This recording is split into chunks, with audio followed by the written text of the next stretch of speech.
Pembicaraan ini yang sebenarnya itu dua-dua dengan pemahaman masing-masing. Itu artinya bahwa bisa jadi putusan MK pun ada pihak yang tidak ikhlas-ikhlas amat nanti dengan keputusan. Ini bagaimana? Satu hal yang perlu dicermati dalam pengadilan MK ini adalah yang diadili ya, adalah bukan hasilnya tapi proses. Iya dong. Prosesnya. Betul, semua orang kan melihat hasil. Prosesnya dong. Dalam hal ini Pak Prabowo dengan suara terbanyak nomor 2, pasangan Amin yang ketiga pasangan Ganjar Mahfud kan, hasil terus yang dibicarakan. Padahal yang diadili di MK itu proses. Betul. Nah, karena itu penting. Nanti kalau dengan alat-alat bukti yang cukup, mahkamah itu akan memutuskan. Keputusan apapun tentu dengan alat bukti yang memadai, itulah yang melegitimasi Pilpres nanti. Oh, ini sudah, kalau alat buktinya cukup dan memadai, ini adalah sudah benar, ini pemenangnya. Ya, setuju dengan Bapak. Kalau mesti diulang sih, mesti diulang.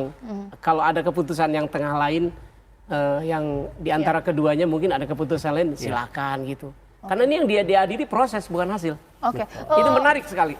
Karena biasanya dalam sengketa kira putusan MK jikalau menolak semua gugatan dari 01 dan 03, terima nggak simpatisan 01? Saya kira sebagai warga negara yang baik, kami tentu saja menghargai semua keputusan pengadilan. Tapi kan kita tetap mempertimbangkan argumentasinya. Kalau memang itu sangat rasional, itu sangat logik ya, tentu saja kita akan menerima. Karena apa? Karena memang tidak mungkin pemilu ini tanpa catatan. Saya kira Noel juga setuju. Ya, kok Noel yang merasa menang aja setuju tuh bahwa pemilu kali ini tuh penuh dengan banyak drama dan kecurangan. Ya enggak, gue enggak bilang gitu. Kira-kira ada banyak masalah, kira-kira gitu. Enggak ada problem, iya. Jadi kan catatan gini, kita kita bersama, iya. akan bicara tadi bahwa kami sebenarnya sangat meyakini ya, integritas para hakim yang saat ini ya. Karena apa? Karena memang ini kan ujian ya bagi para hakim. Kita pun kalau jadi hakim pasti akan banyak pertimbangan lah ya. Tetapi kami melihat fakta-fakta di persidangan itu sangat terbuka. Videonya ada, fotonya ada, kan statement-statement para ahli juga ada. Yang ini tentu saja kami akan puas kalau argumentasinya sangat bisa memecahkan, bisa memberikan sebuah pencerahan.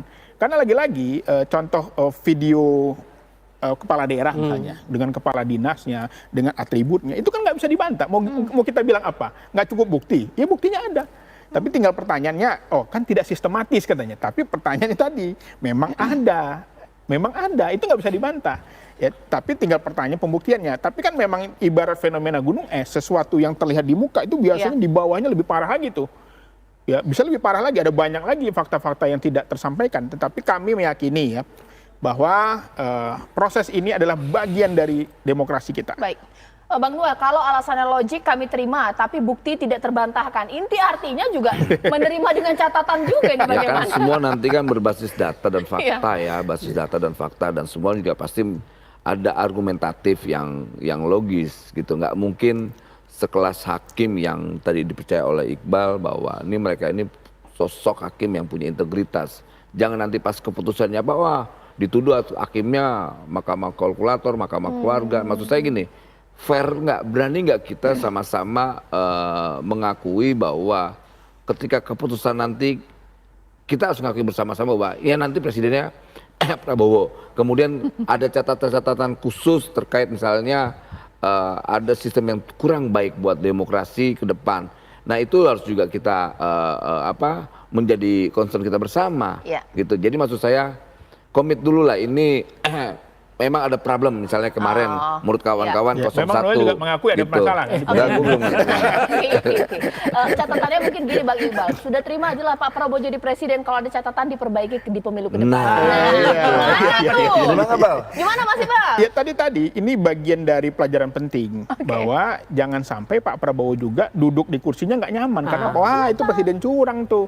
Gitu. Iqbal memang jahat juga. Jadi kita kan Pak Prabowo senang juga kalau ternyata dia nggak terbukti kan dia kan duduk dengan enak juga dia. Ini sekarang temannya Asto nih. Coba dijawab. Justru kan sebenarnya gugatan ini justru ingin melegakan Pak Prabowo juga yang mengaku menang tadi. Kalau memang terbukti dia tidak curang, kan enak dia duduknya. Tapi kalau dia ternyata ada terbukti misalnya keputusan misalnya ada PSU di beberapa titik misalnya, ya dia kan juga nggak enak lah, ternyata gue nih ada kekurangannya, jadi ini nggak enak juga kursinya gitu loh. Bang Noel bagaimana Dan singkat? mayoritas PSU yang dipinta oleh 01 dan 03 dibenangi oleh Prabowo semua. Dan itu fakta. Ya kan fakta kan itu fakta.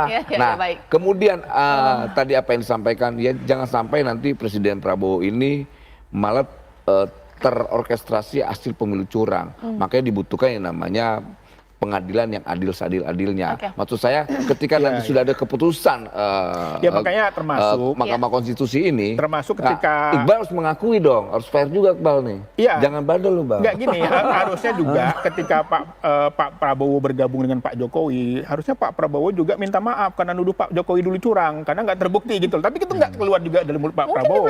Kan nggak tahu, dia nggak tahu. Karena kan menuduhnya ke dewan publik, harus publik juga dong. Prof. Ibnu, kalau kita melihat dari Ya, memang yang harus diperhatikan adalah bukan hanya hasil dari rekapitulasi KPU yang sudah diumumkan Prabowo Subianto sebagai pemenang hasil rekapitulasi, tetapi yang menjadi sengketa Pilpres ini adalah proses dalam pemilu itu yang digugat oleh 01 dan 02. Kenapa bisa ada bantuan sosial menjelang pemilu, kenapa ada kenaikan gaji KPU dan Bawaslu, kemudian kenapa aparat desa dikumpulkan di Senayan, dan sepertinya ini semua adalah sebuah pengarahan yang terstruktur, ya, sengaja diarahkan untuk mengarahkan dukungan masyarakat kepada pihak yang diinginkan oleh penguasa untuk menjadi Presiden Republik Indonesia. Jadi kalau menurut hemat saya, persoalannya bukan terletak kepada kalkulasi atau jumlah yang dihasilkan oleh pemilu, tetapi algoritma yang dibentuk itu yang menjadi persoalannya, ya, algoritma yang sengaja dibentuk oleh penguasa untuk mengarahkan dukungan kepada pasangan calon presiden tertentu, ya. Nah, sekarang teman-teman kita lihat nasib putusan Mahkamah Konstitusi, nasib putusan sengketa Pilpres 2024 jika komposisi hakim menolak dan mengabulkan imbang, ya. Coba kita akan lihat seperti apa ini teman-teman. Sengketa perselisihan hasil pemilihan presiden dan wakil presiden di Mahkamah Konstitusi memasuki babak akhir. Saat ini 8 majelis hakim konstitusi terus menggelar rapat permusyawaratan hakim RPH terhitung sejak 6 April 2024 hingga hari sebelum putusan dibacakan, yaitu 21 April 2024, ya. Putusan akan dibacakan pada Senin 22 April 2024 dan menentukan nasib hasil Pilpres. Apakah permohonan para pemohon yang meminta pemungutan suara ulang dan diskualifikasi calon presiden dan calon wakil presiden Capres-Cawapres nomor urut 2 dikabulkan atau tidak. Namun apa yang terjadi jika komposisi hakim yang menolak dan mengabulkan permohonan seimbang, misalnya 4 hakim memutuskan menolak dan 4 hakim lainnya memutuskan mengabulkan permohonan. Bagaimana, apa yang akan terjadi? Karena komposisinya kan 8 orang hakim Mahkamah Konstitusi, kecuali 9 kan bisa terjadi ada yang lebih, ya kan? Jadi karena itu juru bicara Mahkamah Konstitusi Fajar Laksono mengatakan beragam kemungkinan terkait hasil putusan Majelis Hakim Konstitusi sudah diatur dalam pasal 45 Undang-Undang MK. Pertama, musyawarah mufakat 8 orang hakim konstitusi dengan legal opinionnya masing-masing. Mungkin itu mufakat dulu, ya, ujar Fajar saat ditemui di gedung MK. Nah, jika musyawarah untuk mufakat tidak bisa tercapai, Undang-Undang MK mengatur agar rapat putusan dihentikan sejenak. Penundaan bisa dilakukan dalam hitungan jam atau hitungan 1 hari. Oke, kalau sudah ditunda, mufakat upayakan untuk mufakat lagi, 2 kali mufakat dikedepankan. Lalu gimana kalau itu nggak tercapai lagi? Nah, Jika putusan tidak bisa dicapai, Fajar mengatakan 8 hakim konstitusi akan memutuskan dengan suara terbanyak, ya. Jadi suara terbanyak bisa dalam komposisi 5-3 atau 6-2 atau 7-1. Namun menurut dia polling tak bisa jadi dasar pengambilan keputusan jika suara terbanyak tidak tercapai, ya. Misalnya komposisi hakim yang menolak 4 orang dan yang menerima adalah 4 orang.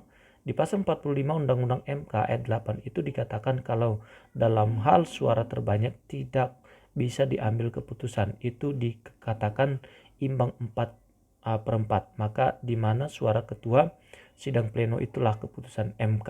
Oke, jadi ketua Mahkamah Konstitusinya atau sidang pleno tersebut. Oke, teman-teman, jadi kita sudah lihat di sana persyaratannya dan kita harapkan akan muncul sebuah keputusan yang baik untuk Mahkamah Konstitusi ini, sengketa Pilpres, ya.